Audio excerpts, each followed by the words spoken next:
Silk whispers against her skin, but the chapel air smells sharply of lilies, not love. He takes her hand, not to hold, but to push it away. "I cannot," he declares, the word echoing like the slam of a vault. 5 more minutes, she thinks, knuckles white on the bouquet, and I would have been trapped forever. In the east wing of the Monroe estate, servants had been bustling since before dawn, carrying heated water for the bride's bath, pressing linens, and arranging flowers that had arrived from the Richmond hatus the previous evening. Isabella stood perfectly still before the ornate looking glass as her lady's maid Martha secured the final pearl buttons of her wedding gown. The creation was a masterpiece of ivory silk, imported from Lyon and Belgian lace, so delicate it appeared to float around her slender figure. 6 months of work by London's finest seamstresses had culminated in this garment, designed to transform a nobleman's daughter into a duchess. "You look absolutely radiant, Miss Isabella," whispered Martha, her voice thick with emotion as she carefully arranged the delicate veil over Isabella's chestnut hair. Martha had been with her since Isabella was 7 years old, and the maid's eyes glistened with maternal pride as she stepped back to admire her handiwork. Isabella studied her reflection with critical eyes. The woman who gazed back at her was poised and elegant, with features that were pleasant if not striking. A straight nose, clear gray eyes, and a mouth that naturally curved into a serious expression. Her chestnut hair had been arranged in an elaborate style beneath the veil, adorned with orange blossoms and small pearl pins. A modest application of rouge colored her cheeks, and the slight tremble of her gloved hands was the only outward sign of her inner turmoil. Today marked the culmination of her 22 years of existence, the day Isabella Monroe would finally become the Duchess of Richmond, fulfilling the destiny laid out for her before she could even speak her first word. "Thank you, Martha," she replied softly, touching the pearl necklace at her throat. A gift from the Duke sent that morning with a formal note expressing his anticipation of their union. "I have prepared for this day my entire life." Indeed, she had since the moment her father, Lord William Monroe, and the old Duke of Richmond had shaken hands over her cradle, sealing her fate with a marriage contract written on parchment and bound with the seals of both houses. Isabella had been molded for this role. Every lesson, every skill she had acquired was meant to prepare her to stand beside one of England's most powerful dukes. She had mastered French by age 10, adding Italian and German by 15. She could play Beethoven's most challenging sonatas with technical perfection, if perhaps less passion than her music master might have wished. Her watercolor landscapes had been praised by Royal Academy artists, and she could recite from memory the complex hierarchies and subtle nuances of proper etiquette that governed aristocratic society. And somewhere along the years of preparation, the young girl's dutiful acceptance had blossomed into genuine affection.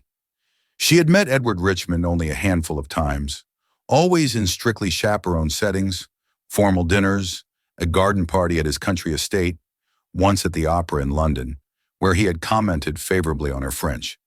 His dignified demeanor and occasional kind words had been enough for her romantic heart to weave elaborate dreams around.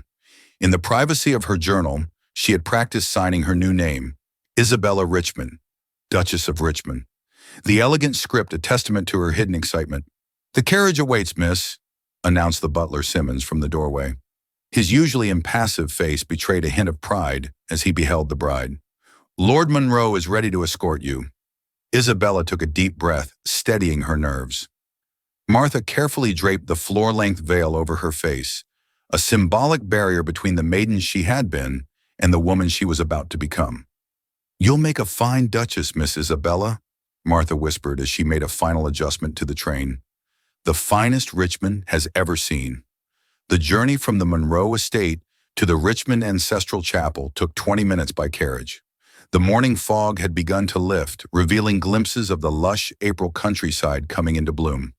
The Richmond Ancestral Chapel stood on a gentle hill overlooking the family's vast estate, its gray stone walls and Gothic spires dating back to the 15th century.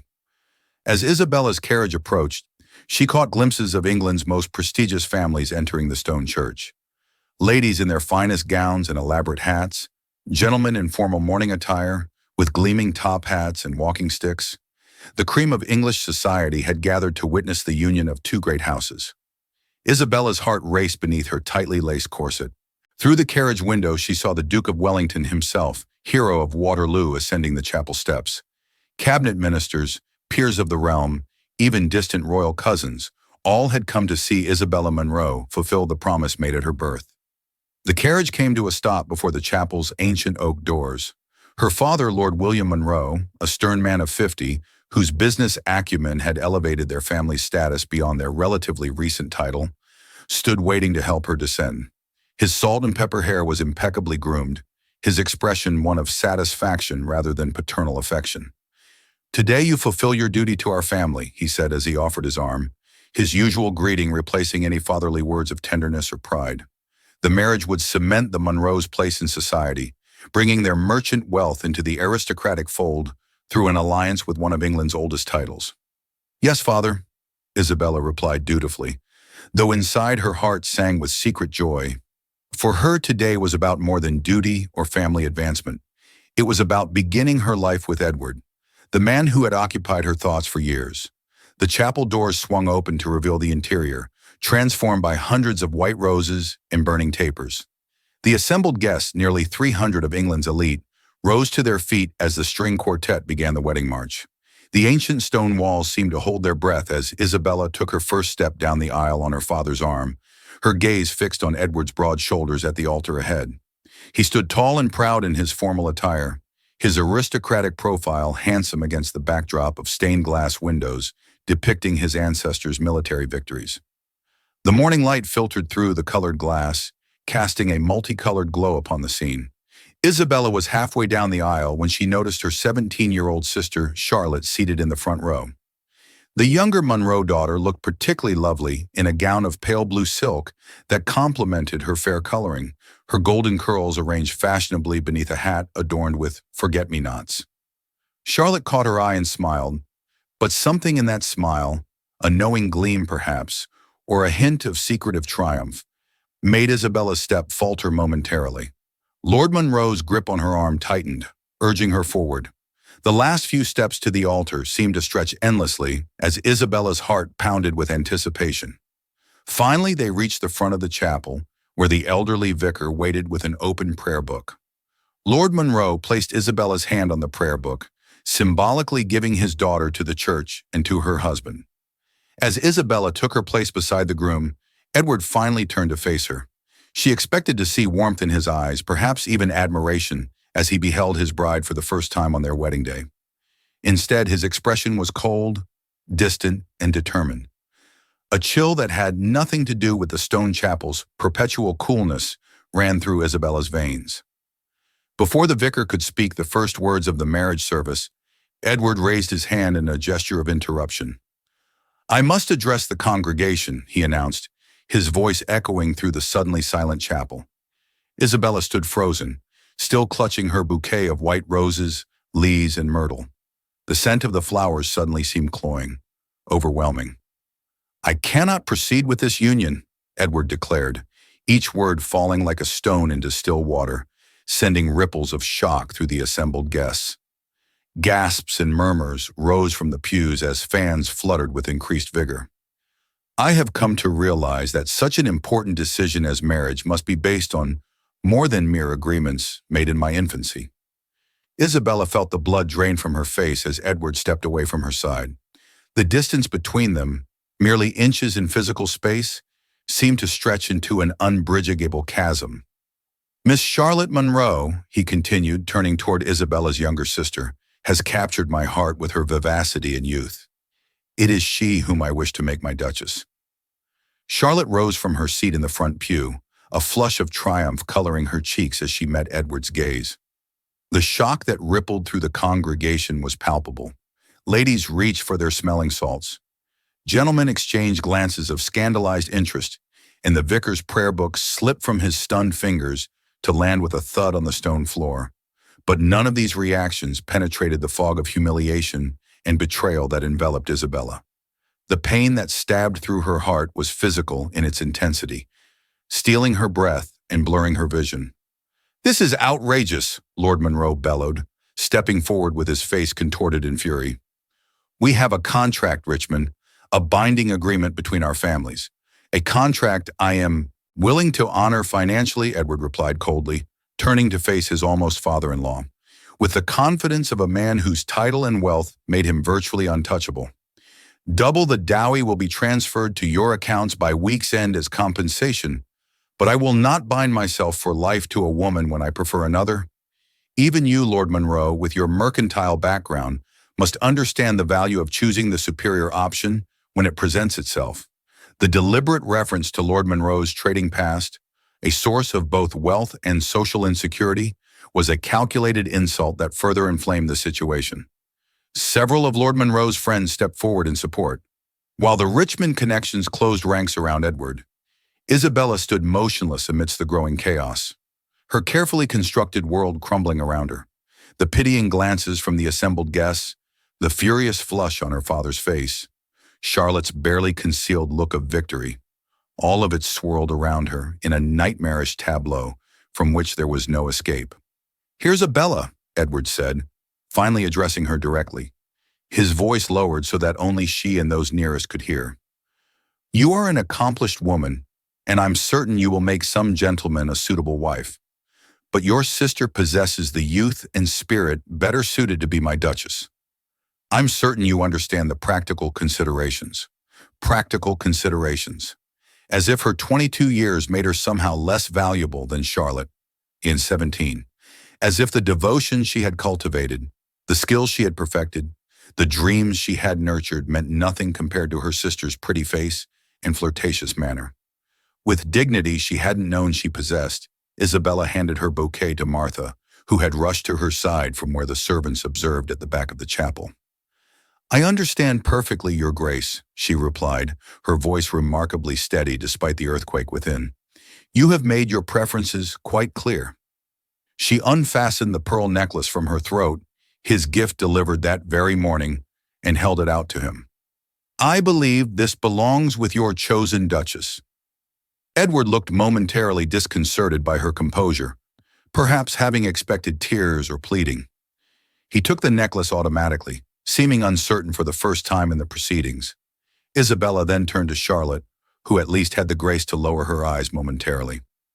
"I wish you joy of your choice, sister," she said, each word precise and controlled. "May it bring you all the happiness you deserve."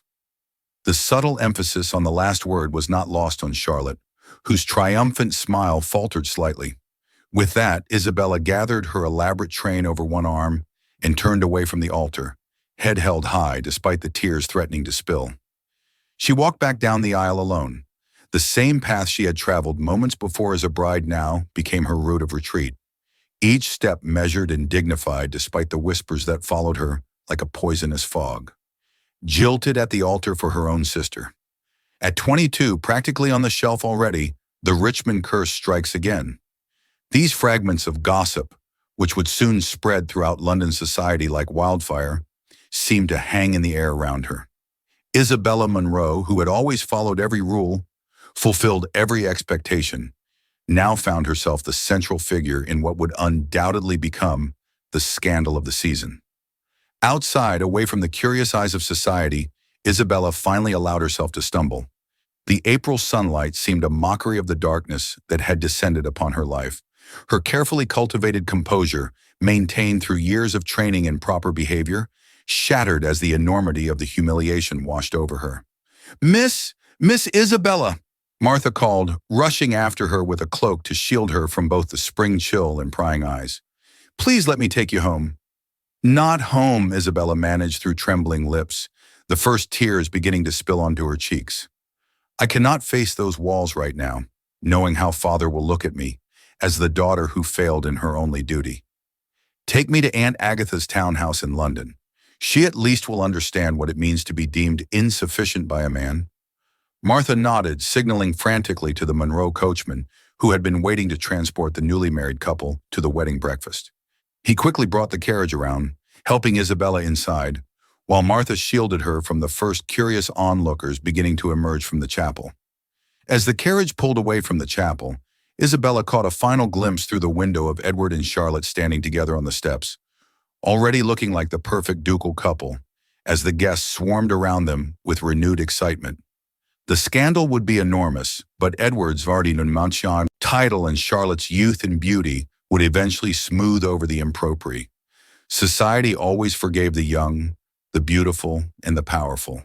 The life Isabella had prepared for since birth had been stripped away in an instant, leaving her adrift in a society that would forever define her by this rejection.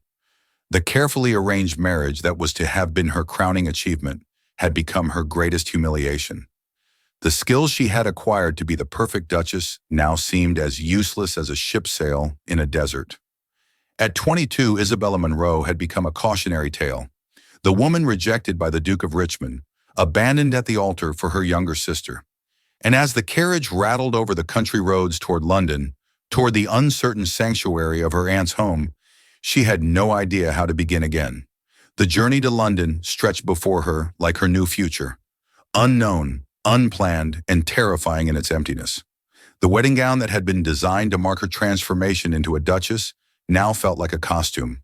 Its weight and restriction, a physical manifestation of the expectations that had confined her life until this moment.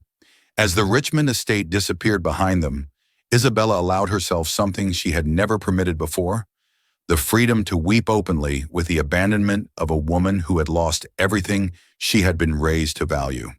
In that carriage, racing away from her shattered dreams, Isabella Monroe began the painful process of discovering who she might become when all her careful preparation proved worthless, and the path laid out for her since birth suddenly vanished beneath her feet.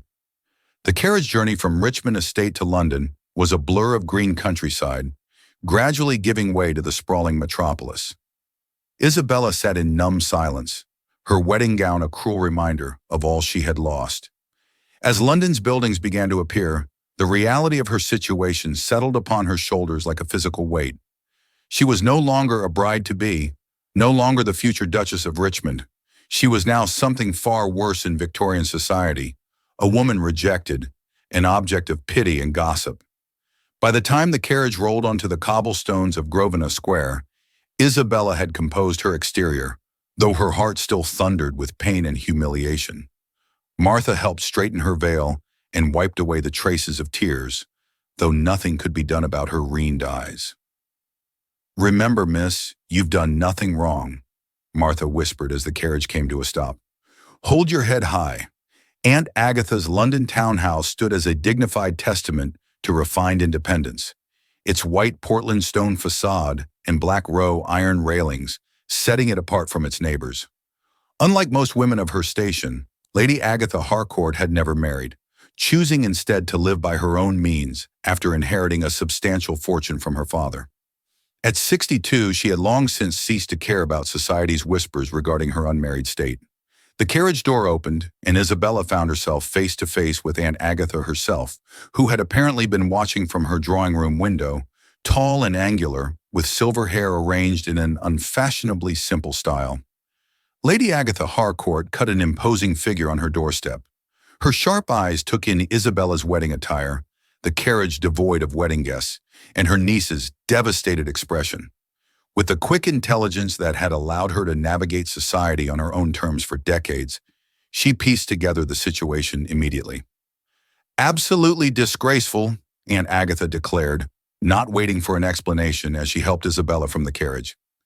"Edward Richmond always was an opportunistic cad, just like his father before him. The old Duke tried to court me once, you know, before settling for his cousin's fortune instead." The elderly woman's outrage on her behalf provided the first balm to Isabella's wounded heart. At least someone believed the fault lay with Edward, not with her supposed inadequacies. "Come, child," Aunt Agatha continued, leading Isabella inside with a protective arm around her waist. "What you need is a change of clothes, a pot of strong tea, and the knowledge that this humiliation will eventually pass. Jenkins," she addressed her butler, "have the blue guest chamber prepared for Miss Monroe. She will be staying with us indefinitely." The butler, a dignified man who had served Lady Agatha for 20 years, merely nodded as if brides appearing on the doorstep in full wedding attire was a common occurrence. "Yes, my lady, and shall I have cook prepare a light luncheon?" "Indeed, and bring a tray of tea to my private sitting room immediately," Aunt Agatha instructed as she guided Isabella up the marble staircase. Once in the privacy of Aunt Agatha's sitting room, with its comfortable furnishings and walls lined with books, rather than the fashionable silk wallpaper found in most Mayfair homes, Isabella finally allowed her rigid posture to crumble. "How can I ever face society again?" she whispered, removing her veil with trembling hands. "All of London will know by evening that Edward Richmond rejected me at the altar for Charlotte." "How can it pass, Aunt?" Isabella whispered, finally allowing her composure to crumble completely. "All of London witnessed my rejection. I am ruined." "Ruined?" Aunt Agatha scoffed, removing her spectacles to polish them vigorously. "Hardly. You are merely freed from a most unfortunate match. In time you'll see this as the blessing it truly is." "A blessing?" Isabella's voice rose in disbelief. "To be humiliated before all of society, to watch my sister take the position I was raised to fill. How can you possibly call that a blessing?" "Because I have lived long enough to recognize prison cells, even when they're gilded with ducal coronets," her aunt replied calmly. "Tell me truthfully, Isabella, did you love Edward Richmond? Not the idea of him, not the role he represented, but the man himself." The question caught Isabella off guard. She had spent so many years preparing to be Edward's Duchess that she had rarely considered the man apart from his title. I thought I did," she said slowly, "but I barely knew him. We were never permitted more than a few minutes of conversation, always supervised." "Precisely," Aunt Agatha said with a decisive nod. "You were being sold into a marriage with a stranger, a handsome stranger with an impressive title certainly, but a stranger nonetheless, and based on his actions today, a rather contemptible one at that." Isabella couldn't argue with that assessment, though the wound was still too fresh to find comfort in it. "But what am I to do now? I've been trained for one purpose since infancy, to be the Duchess of Richmond. Without that future, I have nothing." "Nonsense," Aunt Agatha said firmly, as a maid entered with the tea tray. "You have a first-rate education, a sharp mind, and the freedom to discover who Isabella Monroe might be beyond the role that was assigned to her." She poured the steaming tea into delicate porcelain cups. "Besides, you have me, and unlike your father, I value you for more than your marriage ability." In the days that followed, Isabella retreated into the sanctuary of her aunt's vast library. Row upon row of leather-bound volumes offered escape from the reality of her situation, from the letters of sympathy that arrived daily, from her father's tour note announcing that Charlotte and Edward would marry within the month, from the gossip that undoubtedly circulated through every drawing room in London. The library became her refuge, its oak shelves towering from floor to ceiling, filled with everything from ancient philosophy to modern novels. Here Isabella could lose herself for hours, curled in the window seat that overlooked the small but exquisitely maintained garden behind the townhouse. Between pages of Austen, Shelley, and Byron, Isabella found temporary solace. Books demanded nothing of her: no perfect posture, no flawless French pronunciation, no practiced smiles. They simply offered their worlds without judgment. One rainy afternoon, a week after what society had taken to calling the Richmond incident, Isabella was deeply engrossed in Mary Wollstonecraft's A Vindication of the Rights of Woman when Aunt Agatha entered the library with unusual excitement. "You cannot hide among these dusty tomes forever, my dear," she announced, pulling open the heavy curtains to let what little daylight penetrated the London rain clouds flood the room. "The Spanish Duke of Mendoza has arrived in London on diplomatic business, and I have secured us invitations to Lady Pembroke's literary salon this evening, where he will be in attendance." Isabella looked up from her book with a frown. "I have no desire to be paraded before another duke, Aunt, nor do I wish to face society's pitying glances so soon." "This is not about finding you another match," Aunt Agatha insisted, seating herself in the leather armchair opposite Isabella's window seat. "It is about showing London that Isabella Monroe is neither broken nor in hiding. Besides, the Duke is known to be quite the intellectual. Lady Pembroke tells me he has translated several works of Shakespeare into Spanish himself." Isabella closed her book, keeping her finger between the pages to mark her place. "I appreciate your concern, Aunt, but I'm not ready to face society. The humiliation is still too fresh, And it will remain fresh if you continue to nurture it in isolation, Aunt Agatha replied, with the directness that had always characterized her speech. I'm not suggesting you attend a grand ball or the opera, where you would be the center of attention. Lady Pembroke's salon is a small gathering of intellectuals and literary-minded aristocrats, precisely the sort of people who value conversation over gossip.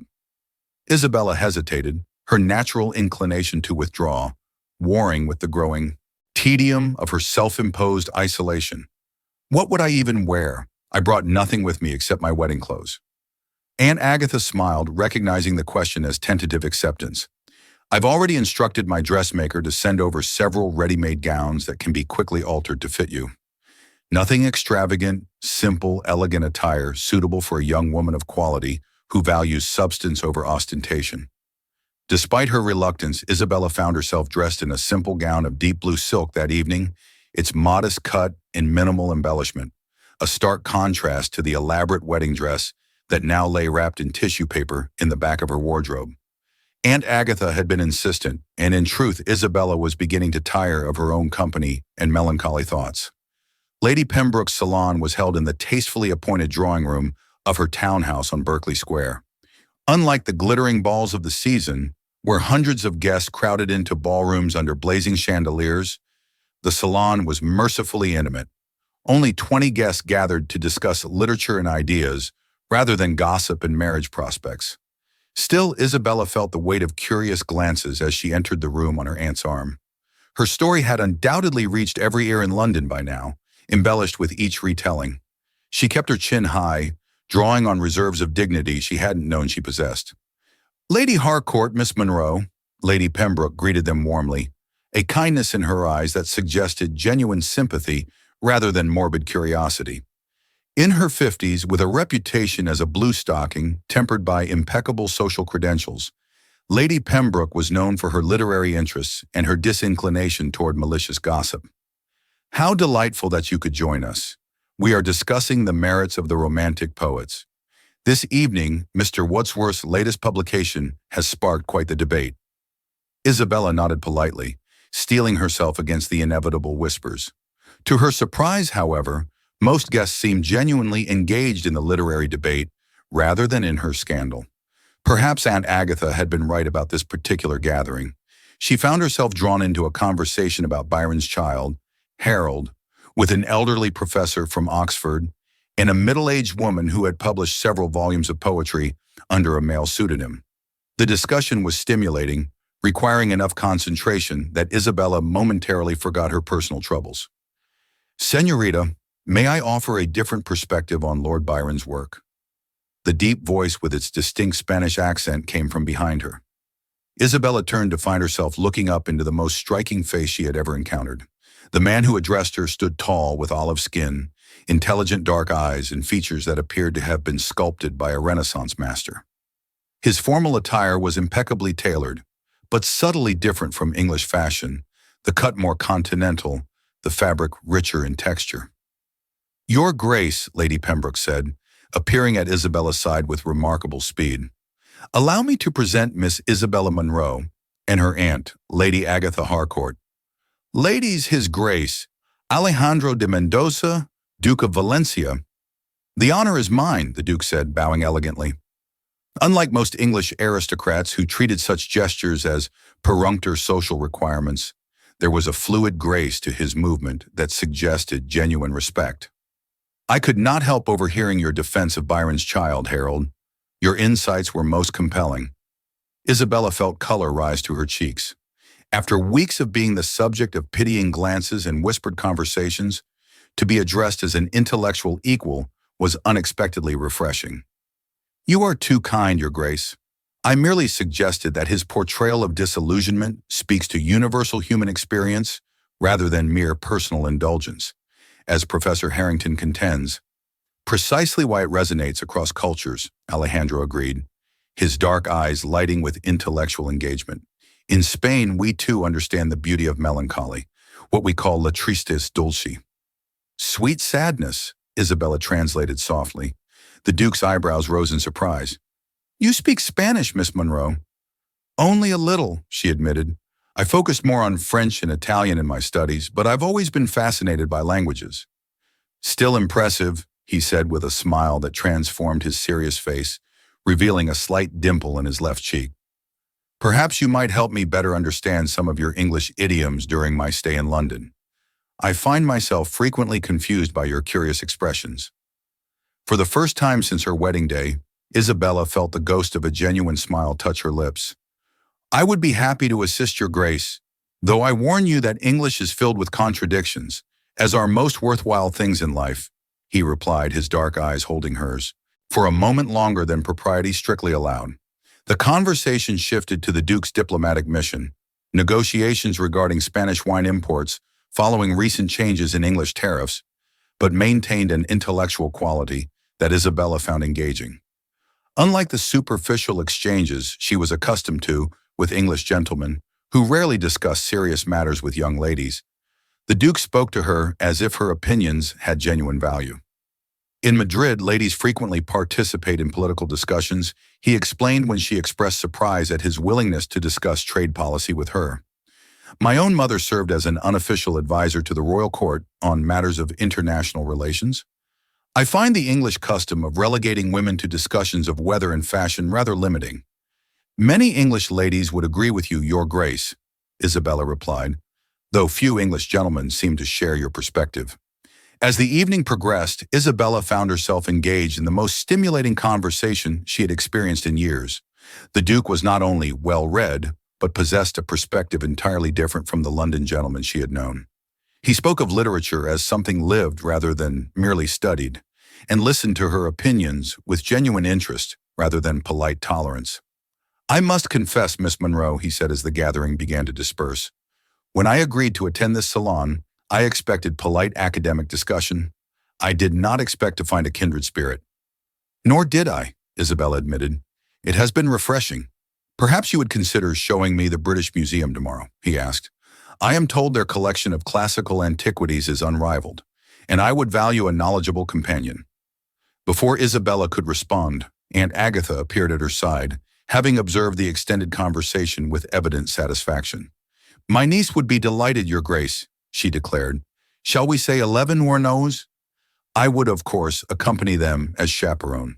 I would be honored, the Duke replied, bowing over Lady Agatha's hand. Until tomorrow, then, ladies. Later, as their carriage rolled back toward Grosvenor Square through the gaslit London streets, Isabella turned to her aunt. That was rather presumptuous of you, Aunt. Nonsense, Aunt Agatha replied with a satisfied smile. I merely accepted an invitation that you were clearly inclined to accept yourself. Besides, did you not notice how every lady in that room envied your extended conversation with the handsome Duke? Lady Harrington's daughter looked positively green with jealousy. I am not interested in making anyone envious, Isabella said firmly. Nor am I looking for another attachment so soon after. After being fortunate enough to escape marriage to that unprincipled Richmond boy, Aunt Agatha finished for her. The Duke of Mendoza seems a man of genuine character and intellect. I'm not suggesting you marry him, my dear, merely that you allow yourself to remember there are worthwhile men in this world, men who see value beyond youth in a pretty face. Isabella turned to gaze out the carriage window at the gas-lit streets of London, the evening fog giving the lamps a ghostly halo. For the first time since her humiliation, she had passed an evening without dwelling on Edward's rejection or Charlotte's betrayal. The Duke's interest had been in her mind, her thoughts, not in her family connections or her suitability as a duchess. He didn't mention it, you know, she said softly. The scandal. He must have heard. Everyone has, but he spoke to me as if you were a woman of intelligence and substance, rather than merely a jilted bride, Aunt Agatha suggested. Perhaps because that is precisely what he saw. The carriage turned onto Grosvenor Square, the horses' hooves echoing on the cobblestones. As they approached Aunt Agatha's townhouse, Isabella felt something stir within her. Not happiness precisely, but a tentative curiosity about what the future might hold. Perhaps Aunt Agatha was right. Perhaps it was time to step back into the world, not as the woman rejected by the Duke of Richmond, but simply as Isabella Monroe, with her own thoughts, her own interests, and possibly her own future. That night, for the first time since the wedding day, Isabella slept without dreaming of the chapel and Edward's cold eyes. Instead, her dreams were filled with the British Museum's marble halls and a voice with a Spanish accent discussing Byron's poetry. When she woke, the heavy weight of humiliation had lightened just slightly, making room for something she had not expected to feel again so soon: anticipation. As she stood at her bedroom window, watching the morning light gradually illuminate London's rooftops, Isabella realized that the path forward, though uncertain and unplanned, might hold possibilities she had never considered when her future seemed so rigidly predetermined. She rang for Martha to help her dress for the day. "The blue walking dress, I think," she instructed, "and my hair in a simpler style than yesterday. We're going to the British Museum." "Yes, miss," Martha replied, unable to hide her pleasure at seeing her mistress taking an interest in her appearance again. "And might I say, you look better this morning. There's some color in your cheeks." Isabella caught her own reflection in the looking glass and was surprised to see that Martha was right. The hollowed-eyed ghost who had haunted her aunt's guest room for the past weeks had begun to recede, replaced by a woman with a spark of life returning to her gray eyes. "It's just a museum visit, Martha," she cautioned, not wanting to acknowledge even to herself that she was looking forward to seeing the Spanish Duke again. "An educational outing. Nothing more." "Of course, miss," Martha agreed, though her knowing smile suggested she wasn't fooled. As she arranged Isabella's hair in a fashionable but understated style, she added, "Still, it's good to see you interested in something again. That's all I meant." By the time 11 o'clock approached, Isabella found herself standing in the entrance hall, outwardly composed but inwardly nervous, in a way that had nothing to do with the prospect of facing society again. The Duke of Valencia had awakened something in her that she had thought permanently extinguished by Edward's rejection: curiosity about another person, and perhaps more surprisingly, curiosity about herself. When the door knocker sounded precisely at 11, Isabella smoothed her skirts and took a deep breath. Whatever happened next, whether this outing led to friendship, something more, or nothing at all, she was, for the first time in her life, facing a day that had not been mapped out for her since birth. There was terror in such freedom, certainly, but also an exhilarating sense of possibility. The butler opened the door to reveal Alejandro de Mendoza, Duke of Valencia, standing on the doorstep in morning attire, his carriage waiting at the curb. As he bowed over her hand in greeting, his dark eyes met hers with what seemed like genuine pleasure at seeing her again. "Miss Monroe," he said, his accented voice somehow transforming her ordinary name into something melodic. "I have been looking forward to our expedition." "As have I, Your Grace," Isabella replied, surprised to discover that she meant it. Behind her, Aunt Agatha descended the stairs, ready for her role as chaperone, a knowing smile playing at the corners of her mouth as she observed the way the Duke looked at her niece. As they stepped out into the spring sunshine, Isabella realized that for the first time since that terrible day at the Richmond chapel, she was looking forward rather than back. The woman who had been rejected at the altar was beginning to recede, making way for a woman she was only just starting to discover: Isabella Monroe. Not as she had been molded to be, but as she might choose to become. The visit to the British Museum marked the beginning of a transformation in Isabella's life. What began as a simple cultural outing evolved into a series of encounters that gradually rekindled her spirit. As April showers gave way to May's gentle sunshine, Isabella found herself stepping further from the shadow of her humiliation and into a life she had never imagined possible. Over the following weeks, London society observed with growing interest as Miss Isabella Monroe was frequently seen in the company of the Spanish Duke. Their outings, always properly chaperoned by Lady Harcourt, became the subject of speculation in drawing rooms across Mayfair. The very society that had pied Isabella now watched with curiosity as she appeared at select gatherings with a distinguished foreigner at her side. What began with their visit to the British Museum expanded to afternoons in the Royal Botanical Gardens, attendance at the Royal Academy's exhibition, and even a musical performance at St. James's Hall. To Isabella's surprise, each encounter deepened her appreciation for Alejandro's character and intellect. Unlike Edward, who had barely spoken 10 sentences to her during their entire acquaintance, Alejandro seemed genuinely interested in her thoughts. He asked questions about her opinions on everything from politics to poetry, and actually listened to her answers. More surprising still, he often deferred to her knowledge on matters of English culture and history, treating her as an intellectual equal rather than a decorative companion.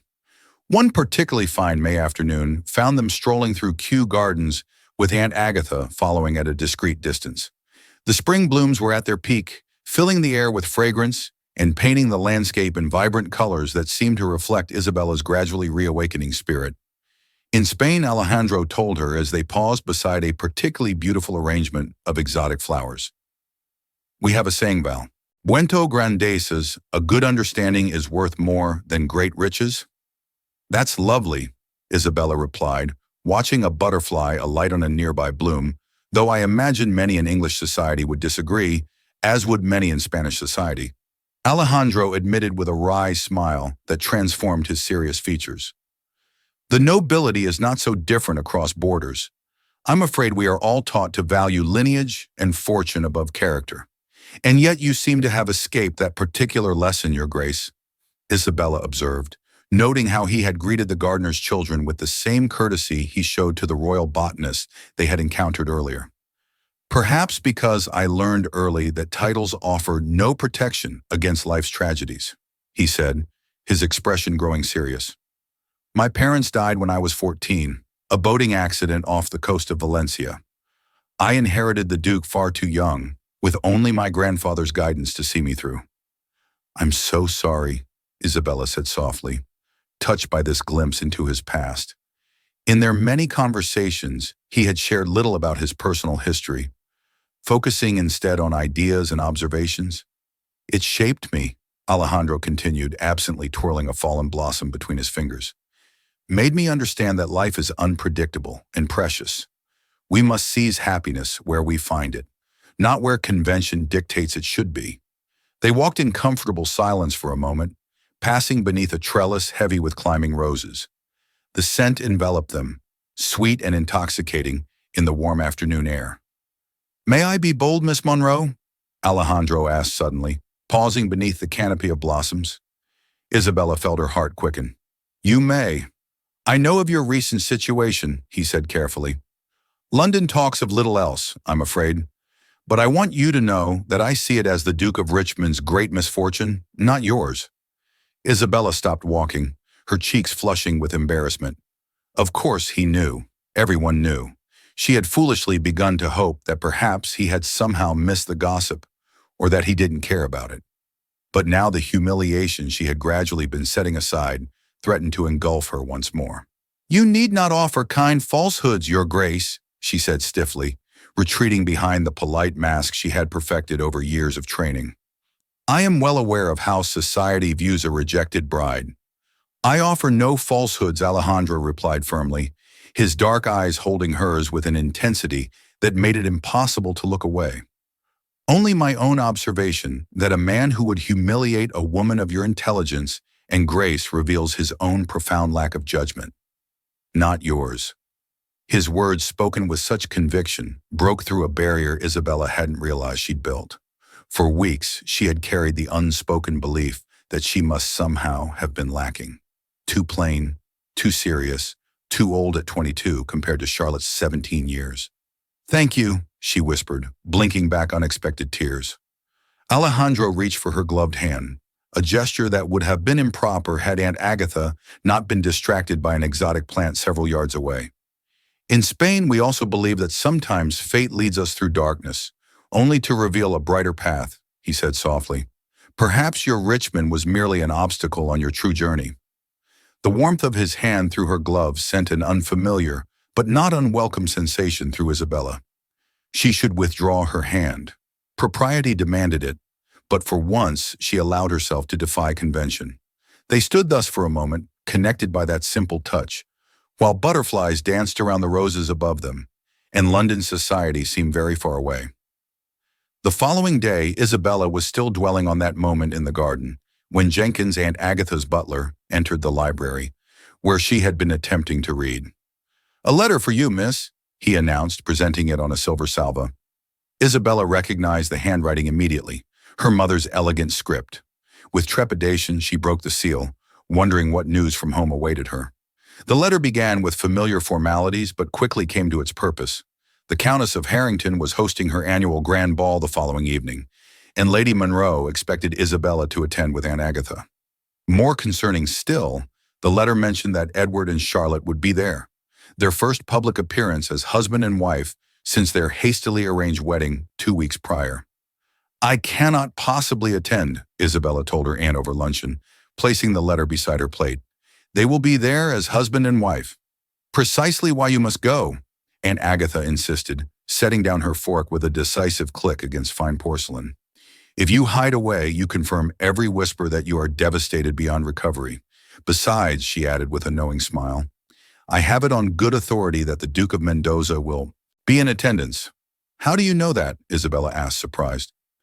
"Because I took the liberty of ensuring he received an invitation," her aunt replied unapologetically. "Lady Harrington and I have been friends since we were girls." She was quite amenable to adding the Spanish envoy to her guest list, especially when I mentioned his interest in English customs. Isabella shook her head at her aunt's transparent matchmaking. "Even if he attends, I'm not certain I can face Edward and Charlotte together. The humiliation is still too raw." "My dear," Aunt Agatha said, her voice gentler than usual, "there will always be a reason to avoid facing them if you search for one. But consider this. Would you rather they believe they've broken your spirit? Or would you prefer to show them that Isabella Monroe is made of stronger stuff than they imagine?" That evening, Isabella stood before her mirror, examining her reflection with critical eyes. Her gown was new, a creation of deep crimson silk that Aunt Agatha had insisted upon, claiming that Isabella had worn enough pastel colors to last a lifetime. "Bold, not black for mourning, nor white for innocence," her aunt had declared when the dressmaker presented the design. "A color that announces your transformation," the woman reflected back at Isabella, barely resembled the bride who had stood in white just weeks earlier. There was a new awareness in her eyes, a slight lift to her chin that spoke of emerging strength rather than practiced poise. The crimson silk complemented her chestnut hair and fair skin, making her appear more vivid, more present than the watercolor pastels she had always worn as the beautiful daughter. When they arrived at Harrington House, Isabella took a steadying breath before entering the ballroom. The grand space glittered with hundreds of candles illuminating London's elite in their finest attire.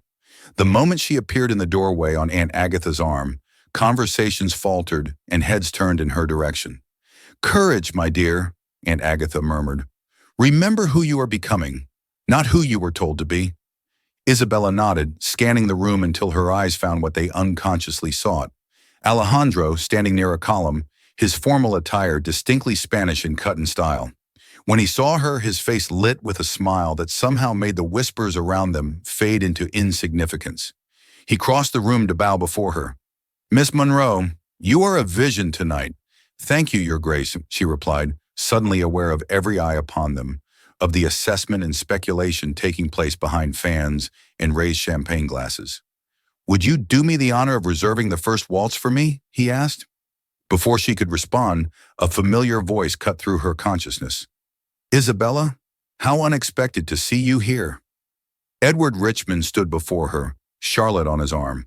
Her sister was resplendent in a gown of pale green silk, her golden curls arranged elaborately beneath a diamond tiara, the Richmond family heirloom that should have adorned Isabella's head. Isabella felt as if all the air had been pulled from the room. This was the moment she had dreaded, the confrontation she had imagined in countless restless nights. Yet now that it had arrived, she was surprised to find herself steadier than expected. "Your Grace," Isabella responded with perfect composure, dropping into a flawless curtsy. "Duchess, I trust married life agrees with you both." Edward had the grace to look slightly uncomfortable, while Charlotte merely tightened her grip on his arm, her triumphant smile barely concealed. "Indeed," Edward replied stiffly. "London has been abuzz with talk of your friendship with the Spanish Duke." Isabella felt Alejandro stiffen beside her. "Allow me to make introductions," she said smoothly. "Your Grace, may I present Alejandro de Mendoza, Duke of Valencia, Your Grace, the Duke and Duchess of Richmond." The men exchanged turbows, sizing each other up with the weariness of natural rivals. The contrast between them was striking. Edward, fair and classically English with his golden hair and blue eyes. Alejandro, dark and intense, with the unmistakable pride of Spanish nobility evident in his bearing. I understand congratulations are in order, Alejandro said, his Spanish accent more pronounced than usual. Though I confess, English marriage customs continue to surprise me. In Spain, we consider a man's word his bond, especially in matters of honor. The subtle rebuke was not lost on anyone present. Edward's face flushed, a muscle twitching in his jaw. I assure you, Your Grace, that English honor is no less stringent. Sometimes circumstances require adaptations. How fascinating, Alejandro replied with dangerous politeness. In my country, we have another saying, "Errs his mind as often as his shirt deserves trust." Not even at Mass. Charlotte's eyes narrowed. Perhaps some Spanish lessons would improve your English, Your Grace. Your accent makes understanding difficult. Charlotte, Edward murmured warningly. Isabella felt a surge of unexpected strength.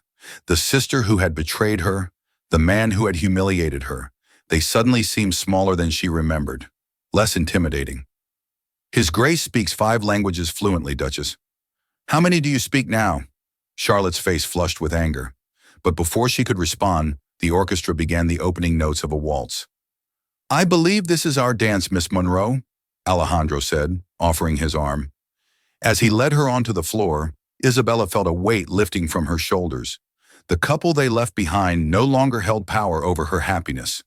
Whatever pain they had caused remained, but its sting had lessened. You handled that with remarkable grace, Alejandro murmured as they took their positions for the waltz. I had an excellent example of dignity before me, she replied, nodding toward him. As they moved across the floor, Isabella became aware of something shifting within her.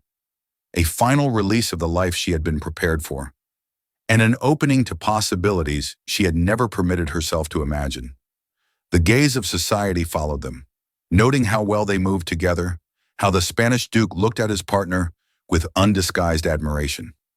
There is something I must tell you, Alejandro said as they vaulted through the crowded ballroom. My diplomatic mission concludes at the end of this month. I will be returning to Spain. Isabella felt a sharp pang of disappointment. So soon? Yes, he confirmed, but before I go, there is something I must ask you. The music swelled around them as he guided her through the steps with confident ease. Other couples danced around them, but for Isabella they might as well have been alone. In these weeks I have come to admire you greatly, Isabella, he continued, his voice low enough that only she could hear. Your intelligence, your resilience, your gentle heart. I find myself unable to contemplate returning to Spain without knowing if you might consider a future there. Isabella nearly missed a step. Your Grace, are you suggesting? I am suggesting nothing yet, he interrupted gently, only asking if you might be open to the possibility of a life very different from the one you had planned. Spain is not England, Valencia is not Richmond, and I am not the man you were promised to since birth. No, Isabella agreed, her smile touching her lips. You are nothing like him, thank heaven. Alejandro's eyes widened at her response, then crinkled with pleasure. Does that mean you might consider my offer? I believe it means I would like to hear more about this offer, Isabella replied, surprising herself with her boldness. Perhaps tomorrow in the park. As the waltz ended, Alejandro bowed over her hand. Tomorrow, then. For the remainder of the evening, Isabella moved through the ballroom with a new lightness. She noted the speculative glances, heard the whispers that followed her, saw Edward watching her with an expression she couldn't quite decipher. None of it mattered. For the first time in her life, Isabella Monroe was contemplating a future shaped by her own choices rather than by agreements made over her cradle. Later, as the carriage carried them back to Grosvenor Square, Aunt Agatha observed her niece with satisfaction. You seem different tonight, she remarked. More present. I feel different, Isabella admitted, as if I've stepped out of a role I've been playing all my life. And how does it feel, this freedom? Her aunt asked. Isabella considered the question terrifying, she said honestly, and exhilarating. The best things often are, Aunt Agatha replied with a knowing smile. That night, as Isabella prepared for bed, she found herself drawn to the window. The London sky was unusually clear, with stars visible despite the city's gas lamps. Somewhere beyond the horizon lay Spain, a country she had studied but never visited, a place as foreign to her as the concept of choosing her own path had been just weeks ago. Valencia, she whispered, testing the name on her tongue. The word itself sounded like freedom, like possibility. As Martha helped her out of her crimson gown, Isabella caught sight of her reflection once more. The woman who gazed back at her from the mirror was neither the bride rejected at the altar, nor the perfect duchess in training she had been raised to be. This was someone new emerging, Isabella Monroe discovering herself for the first time. "You seem happy tonight," Miss Martha observed as she brushed out Isabella's hair. "It's good to see." "Do I?" Isabella asked, genuinely surprised. "I'm not certain happy is the right word, but I feel alive, as if I've been sleepwalking all these years and have finally awakened." The following morning dawned bright and clear, as if London had decided to put aside its usual gray demeanor in honor of the decision Isabella faced. As she prepared for her walk in Hyde Park with Alejandro, she found her thoughts unusually serene. Their meeting was set for 11 and Isabella found herself ready well before the appointed hour, dressed in a walking ensemble of deep blue that complemented her eyes. She paced the drawing room, rehearsing possible responses to what she suspected would be a formal proposal. "You seem remarkably composed for a woman about to receive a proposal," Aunt Agatha observed as she entered the room, her perceptive eyes missing nothing. "We don't know that's what he intends," Isabella reminded her aunt, though her heart quickened at the possibility. "Don't we?" Aunt Agatha raised an eyebrow. "The man has called upon you nearly every day for 3 weeks and looks at you as though you personally hung the moon and stars. If that isn't a man on the verge of a proposal, I've misread every romance since King George was in short pants." Isabella smiled at her aunt's characteristically blunt assessment. "Even if you're right, I'm not certain what my answer should be. Spain is so far away and so different from everything I know, which might be precisely what you need," her aunt replied thoughtfully, settling into her favorite armchair. "You were molded since infancy to be the perfect English duchess. Perhaps it's time to discover who Isabella Monroe might become when freed from those expectations." "But what about you?" Isabella asked. "What about my family?" "I have survived 62 years quite successfully on my own," Aunt Agatha replied dryly. "I dare say I can manage without you, though I would miss you terribly. As for your family, Carson," she hesitated, "your father sees you primarily as a failed investment, and your sister has betrayed you in the most personal way imaginable. Perhaps distance from them would not be entirely unwelcome." Before Isabella could respond, Jenkins announced the arrival of the Duke of Valencia. Isabella smoothed her skirts, took a deep breath, and prepared to face a future she had never imagined. When Alejandro entered the drawing room, Isabella was struck once again by how his presence affected her. It wasn't merely his handsome features or his title. She had been raised among handsome aristocrats all her life.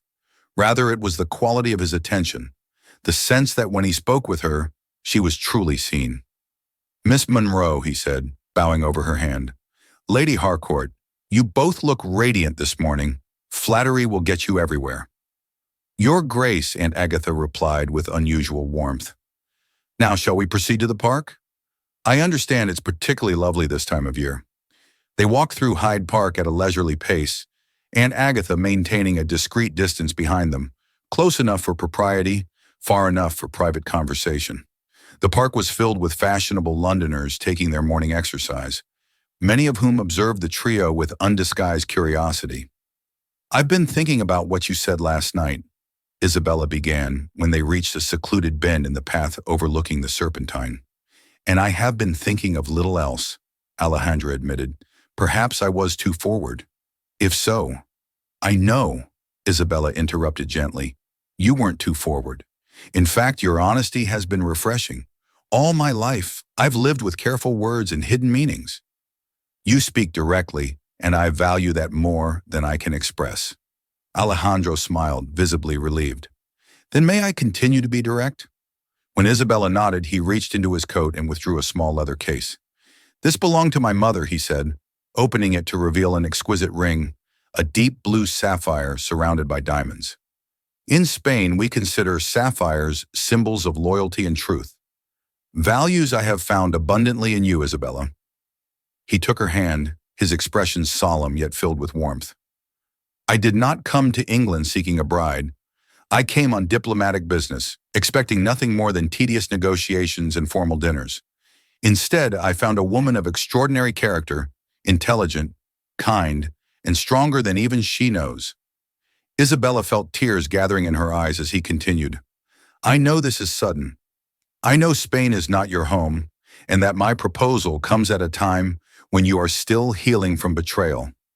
But I also know with a certainty I cannot explain that you are the woman I wish to share my life with.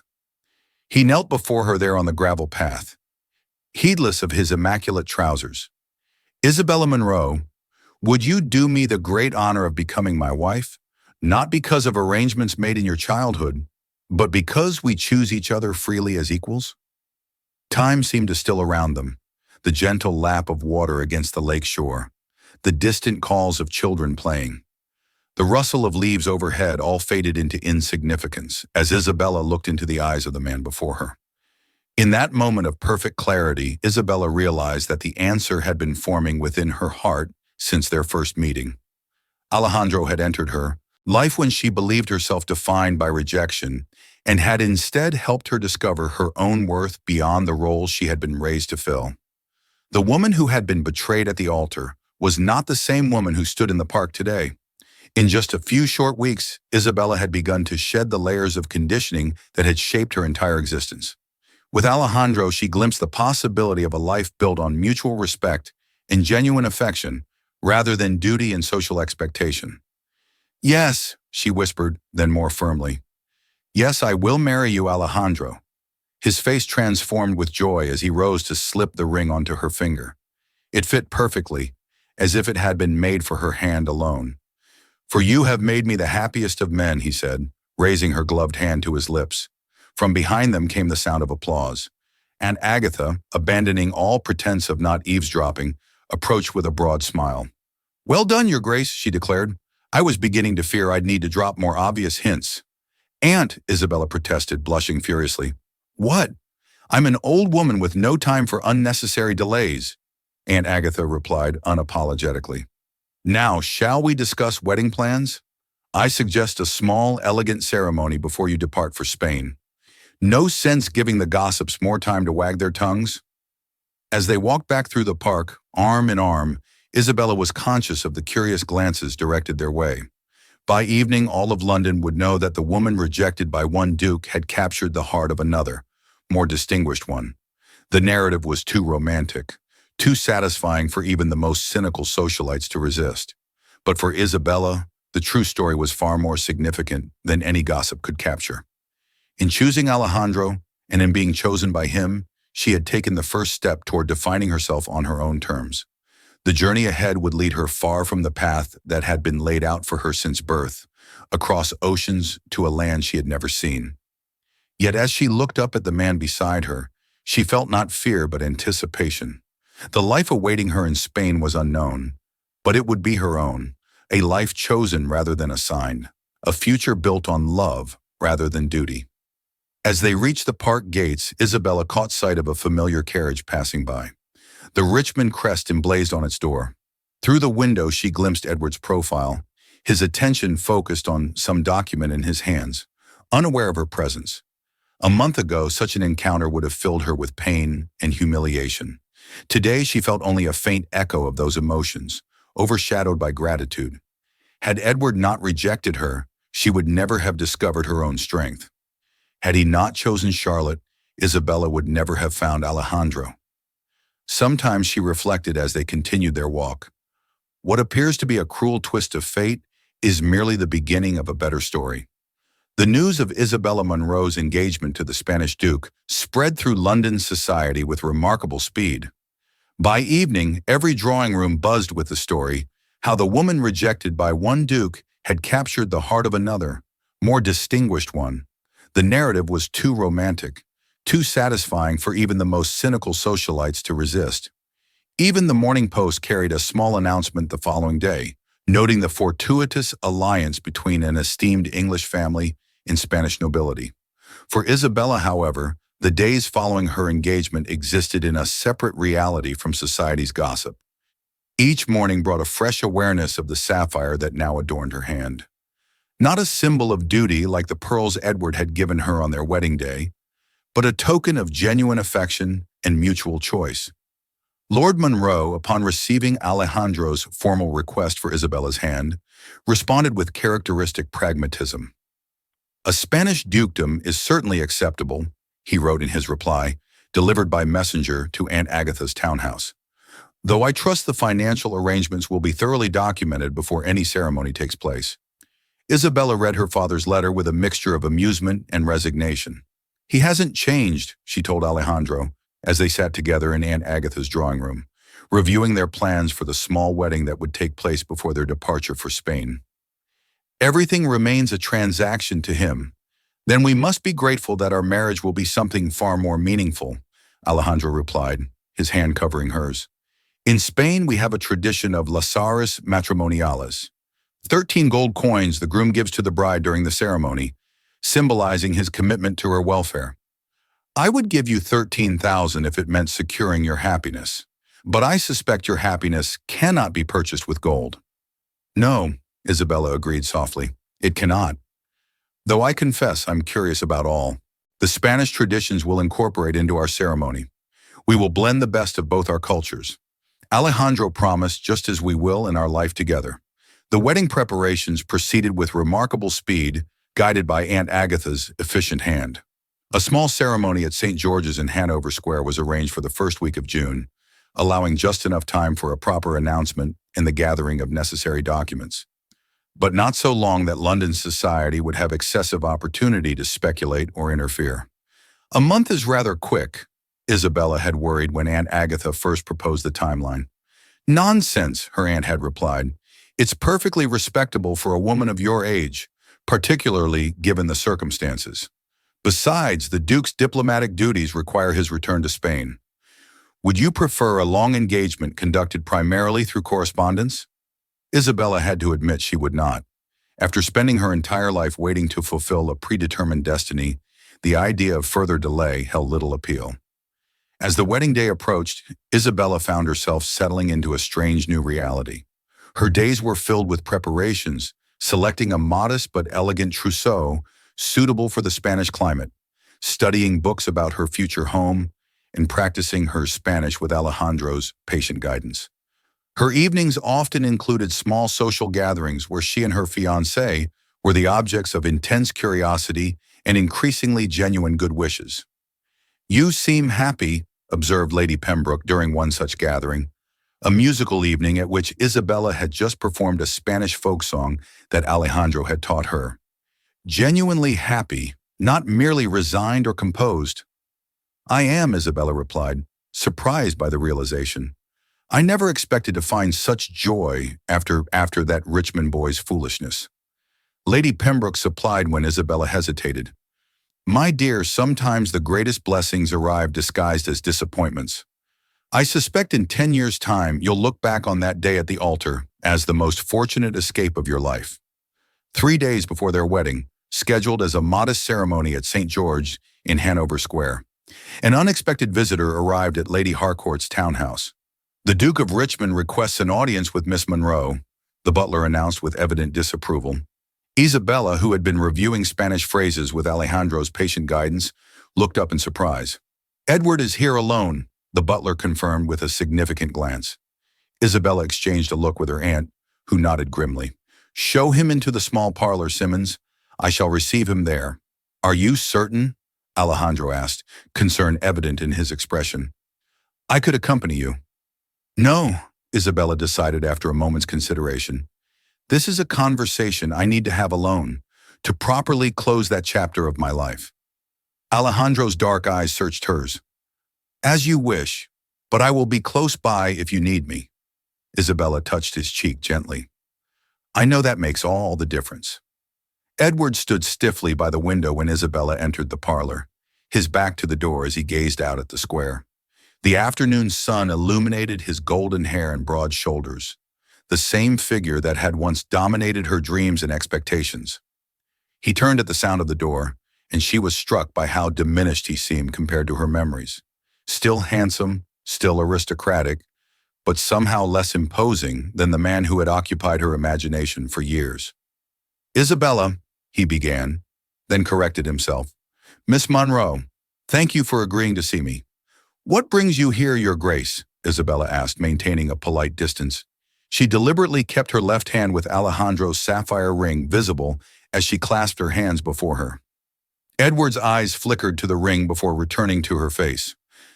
"I've come to offer my congratulations on your engagement. The Duke of Valencia is well respected in diplomatic circles." "Thank you," Isabella replied simply, "though I doubt you came merely to convey congratulations that could have been expressed at any social gathering." A flicker of the old Edward, imperious, slightly impatient, crossed his face before he mastered it. "No, I wanted to speak with you privately to explain." "There's no need," Isabella interrupted gently. "Your actions at our wedding were explanation enough." "Were they?" Edward challenged, a hint of the entitled young man she had once idealized creeping into his tone. "Do you truly understand why I made that choice?" Isabella studied him, seeing for the first time the insecurity beneath his aristocratic bearing. Edward Richmond, Duke of Richmond, had never in his life had to explain himself to anyone, especially not to a woman, that he felt compelled to seek her out to justify his actions. Revealed more about his character than any explanation he might offer. "I believe I do," she said calmly. Charlotte was younger, more vivacious, perhaps more biddable. She represented a better opportunity to secure your bloodline with numerous heirs, a practical choice for a man concerned primarily with practical matters. Edward looked taken back. "You've changed," he observed. "Yes," Isabella agreed simply. "I have." A silence stretched between them, filled with all that could not be said, how his rejection had broken her, how she had rebuilt herself into someone stronger, how that strength had allowed her to recognize a love far deeper than anything she had imagined feeling for him. "I did not come to justify my actions," Edward said after an awkward pause. "I came because Charlotte is not well. The transition to duchesshood has been difficult for her. She struggles with the responsibilities, the expectations." Isabella felt a pang of sympathy for her sister despite everything. Charlotte had been raised as the pretty, charming younger daughter, never expected to shoulder the burdens that Isabella had been trained for since birth. "I'm sorry to hear that, but I failed to see how this concerns me." "You were trained for that role your entire life," Edward said, a note of desperation entering his voice. "You would have managed it flawlessly. I realize now that perhaps I acted hastily." The implication hung in the air between them. Isabella regarded him with newfound clarity. "Are you suggesting that you regret your choice?" she asked quietly. Edward did not answer directly. "I merely wish to convey that your abilities were perhaps undervalued." Isabella felt a surge of emotion, not the heartbreak or vindication she might once have expected, but a profound sense of closure. "3 months ago, those words would have meant everything to me," she said softly. "Today they mean nothing at all. I wish you and Charlotte every happiness, Edward. Truly, but my future lies elsewhere." She moved toward the door, pausing with her hand on the handle. "Perhaps you might try seeing Charlotte as more than a young, pretty bride. She has strengths of her own, different from mine. If you look for them, you might find a true partner, rather than merely a duchess." Edward stared at her, astonishment evident in his features. "You've become quite philosophical, Isabella." "Not philosophical." She corrected him with a small smile. "Simply wiser about what truly matters in life."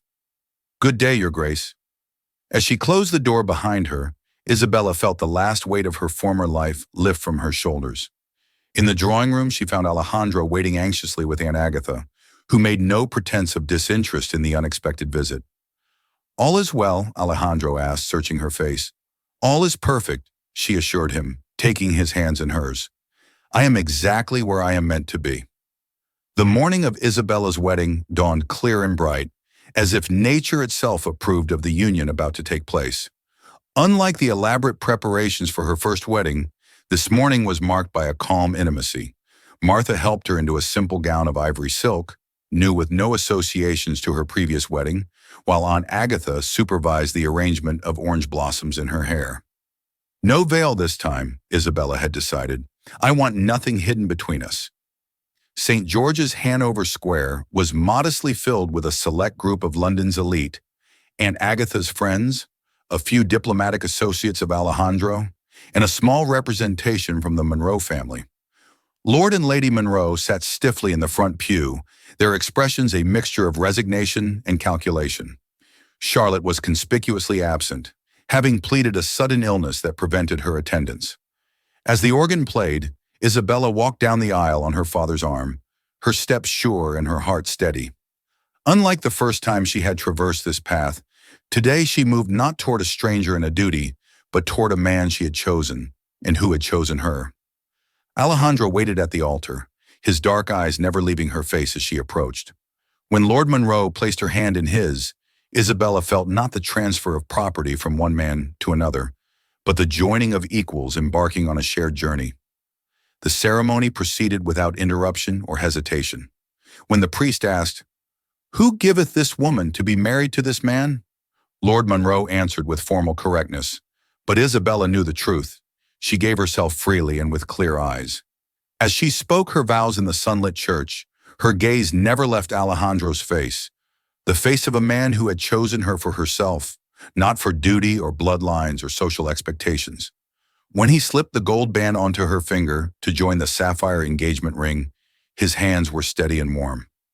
"With this ring I the wed," he said in his accented English, then added softly in Spanish, "With this ring I give you my heart and my life." After the ceremony, a small reception was held at Aunt Agatha's townhouse. As Isabella moved among the guests on her husband's arm, the words still new and wonderful in her mind, she caught her father's eye across the room.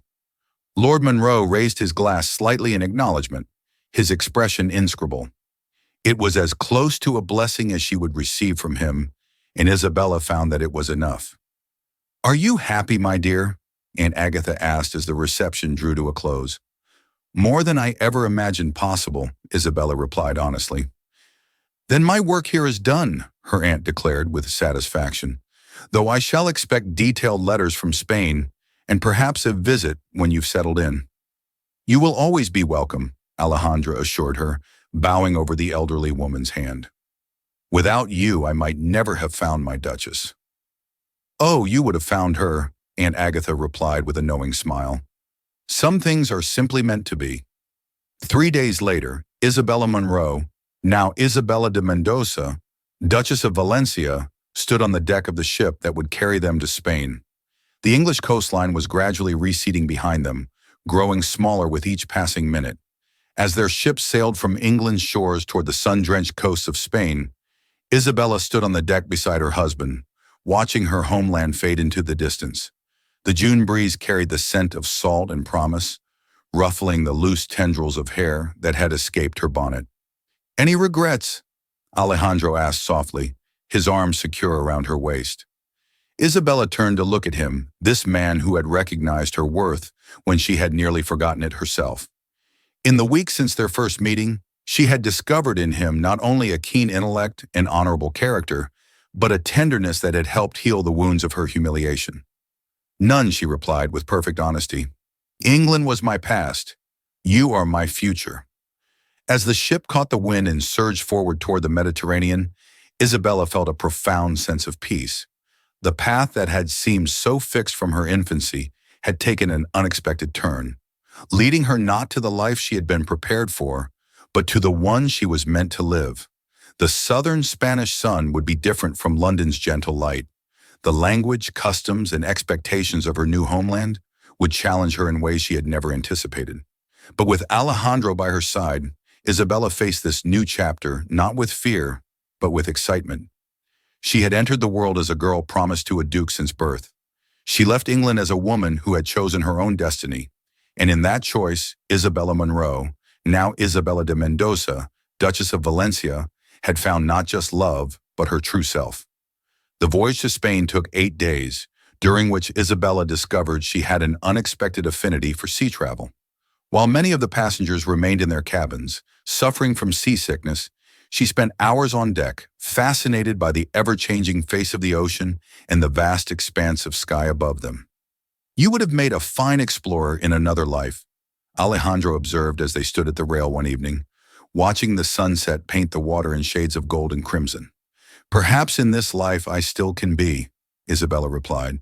"There is an entire country waiting for me to discover it." Alejandro smiled, pulling her closer. "And I shall be your guide.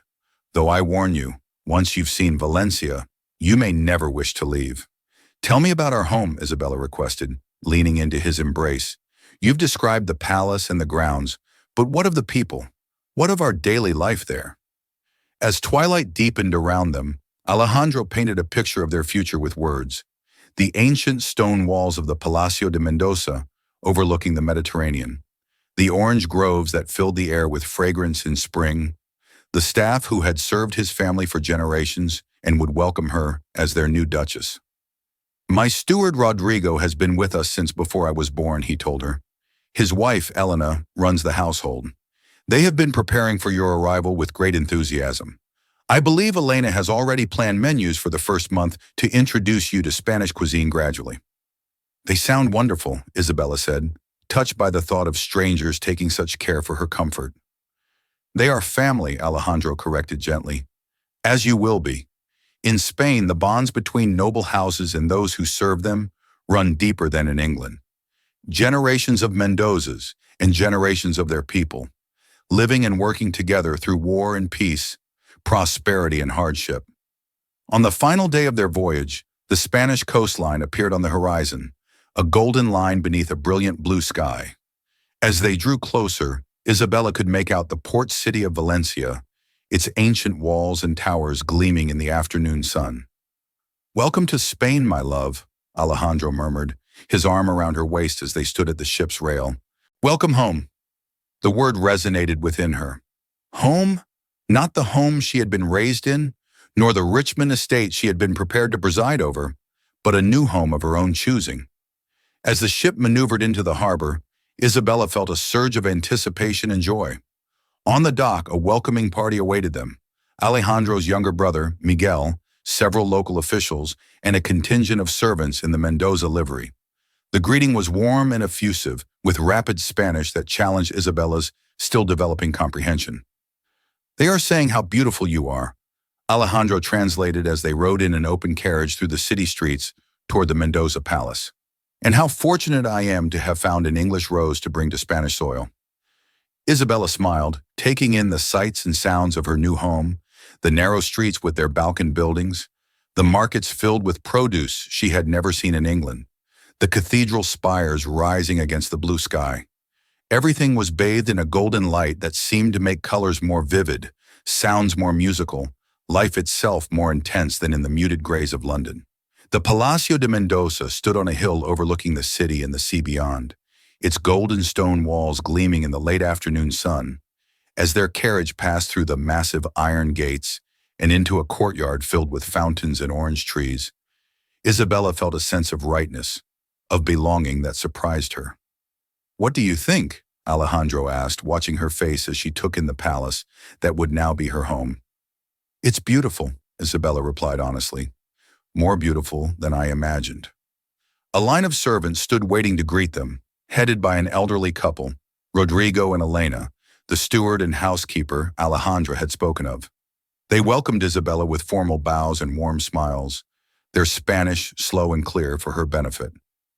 That evening, as she prepared for her first dinner as the Duchess of Valencia, Isabella stood on the balcony of their private apartments, looking out over the Mediterranean. The setting sun turned the water to molten gold, while fishing boats returned to harbor with their day's catch. "Are you happy?" Alejandro asked, joining her at the railing. Isabella turned to him, this man who had entered her life when all seemed lost, and had shown her a world of possibilities she had never imagined. "Profoundly," she replied, reaching up to touch his face. "I never thought I could feel this way. So free, so alive." "That is all I wish for you," he said, drawing her into his arms. "To be happy, to be yourself, not the woman someone else decided you should be, but the woman you choose to become." As twilight deepened into night, the stars emerged above them, the same stars that shone over England, but somehow brighter, more numerous in the clear Spanish sky. Isabella thought of the path that had brought her here, of the heartbreak that had ultimately led to joy. Edward's rejection, which had once seemed the end of her world, had merely been the beginning of a better story. Charlotte's betrayal had freed her from a life that would have confined her to a role, rather than allowing her to become a person in her own right. She had entered the world as a girl promised to a duke since birth. She had left England as a woman who had chosen her own destiny, and in that choice, Isabella Monroe, now Isabella de Mendoza, Duchess of Valencia, had found not just love, but her true self. 6 months later, the Palacio de Mendoza stood resplendent against the azure Mediterranean sky, its golden stone walls catching the warm afternoon light. From the terrace garden where Isabella sat sketching, she could see fishing boats dotting the bay below, their white sails bright against the deep blue water. 6 months in Valencia had transformed her in ways she could scarcely have imagined when she left England's shores. Her skin had taken on a golden hue from the Spanish sun, her once perfect English rose complexion replaced by a healthier glow. Her Spanish, once halting and formal, now flowed more naturally as she conversed with servants, local dignitaries, and the villagers who had welcomed their duke's English bride with unexpected warmth. "Working on another landscape, my love." Alejandro's voice came from behind her as he emerged from the palace, loosening his cravat in the afternoon heat. Isabella smiled up at her husband. "Not today. I'm writing to Aunt Agatha." He settled beside her on the stone bench, glancing at the lengthy letter filled with her neat handwriting. "And how is the formidable Lady Harcourt?" "Thriving as always," Isabella replied with a fond smile. "She writes that she's considering visiting us next spring. Apparently, London society has grown tediously predictable in my absence." Alejandro chuckled. "I look forward to it. Your aunt's observations on Spanish customs will undoubtedly be entertaining." Isabella set aside her writing. She also sent news of the Richmonds. "Did she?" Alejandro's tone remained neutral, but his eyes betrayed his interest. "Charlotte is with child," Isabella said, "due in the summer, and apparently she has surprised everyone by taking a keen interest in the management of the Richmond estates. Aunt writes that she's quite transformed from the flighty girl she once was." "And how does this news make you feel?" Alejandro asked gently. Isabella considered the question honestly. "Happy for her," she said finally. "Truly happy. We were both shaped by our father's ambitions, though in different ways. Perhaps Charlotte, like me, simply needed the freedom to discover her own strengths." Alejandro reached for her hand, his thumb brushing over the sapphire ring that now shared her finger with a wedding band of Spanish gold. "You have a generous heart, Isabella." "I have a full one," she corrected him with a smile. "It's easier to be generous when one wants for nothing." A servant approached, bowing respectfully. "Your Graces, the delegation from Madrid has arrived." "Thank you, Miguel." Alejandro replied. "Please show them to the library. We will join them shortly." As the servant departed, Isabella rose to prepare for their guests. The king's representatives had come to discuss Alejandro's proposals for modernizing Valencia's harbors, a project he had developed with Isabella's unexpected but valuable input. "Ready to astonish the king's men with your insights on maritime commerce?" Alejandro asked with a proud smile. "I believe so," Isabella replied confidently. In England, her education had been focused on making her an ornamental duchess, accomplished in arts and languages, but never in matters of true substance. Here in Spain, Alejandro had encouraged her to apply her intelligence to practical matters, valuing her perspective on everything from agricultural improvements to diplomatic relations. As they walked arm in arm through the sunlit corridors of the palace that was now her home, Isabella reflected on the extraordinary journey that had brought her here. The humiliation that had once seemed unbearable had become, in retrospect, the first step toward a happiness she could never have found as the Duchess of Richmond. Sometimes, she said softly to Alejandro as they paused before the library doors, "I think about that day at the altar when Edward chose Charlotte, and I find myself wanting to thank him." "Thank him?" Alejandro asked, surprised. Isabella nodded, her eyes filled with love as she looked at her husband. "His rejection set me free to find you, And in finding you, I found myself. Alejandro raised her hand to his lips. Then I too must be grateful to the Duke of Richmond for his profound lack of judgment that brought the most precious treasure in the world to my shores. With the Mediterranean suns streaming through the ancient windows of their ancestral home, the Duke and Duchess of Valencia entered the library together, equals in partnership, united in purpose, and bound by a love that had been chosen freely rather than dictated by duty. And in that choice lay all the difference. The end. Dear listener, sometimes life places us on unexpected paths, moments when everything we planned seems to crumble. Like Isabella, you too may be facing your own version of an empty altar or a broken promise. But remember, the destiny others have mapped out for us isn't always the one that will bring us true happiness. Often it's precisely in our moments of greatest pain that the doors to our true purpose open. Perhaps today you're feeling the weight of rejection, the sting of betrayal, or simply the exhaustion of following expectations that aren't truly yours. Know that this pain isn't the end of your story. It's merely a necessary chapter for your transformation. Just as Isabella found the strength to rebuild her identity and discover a deeper, more authentic love, you too carry within you a resilience you may not yet know. Your moments of greatest vulnerability can become the foundation of your greatest strength. Rest tonight knowing that tomorrow brings new possibilities. Allow yourself to release the reins of control for a few hours, trusting that you are protected and supported by the universe. Your body deserves rest. Your mind deserves peace. And when the sun rises again, remember you are not defined by the plans others made for you, but by the choices you yourself make each new day. As the Duchess of Valencia discovered, sometimes our greatest gifts come disguised as our greatest disappointments. I thank you for your company on this journey of discovery and renewal. May your dreams be sweet and your awakening full of purpose. With profound gratitude, Legends of the Fall. Thank you so much for staying with us until the very end. Please like, comment, and share this story if it touched your heart. Subscribe to our channel and support us from the bottom of your heart. Your support gives us the strength to continue creating stories filled with love, redemption, and unforgettable twists.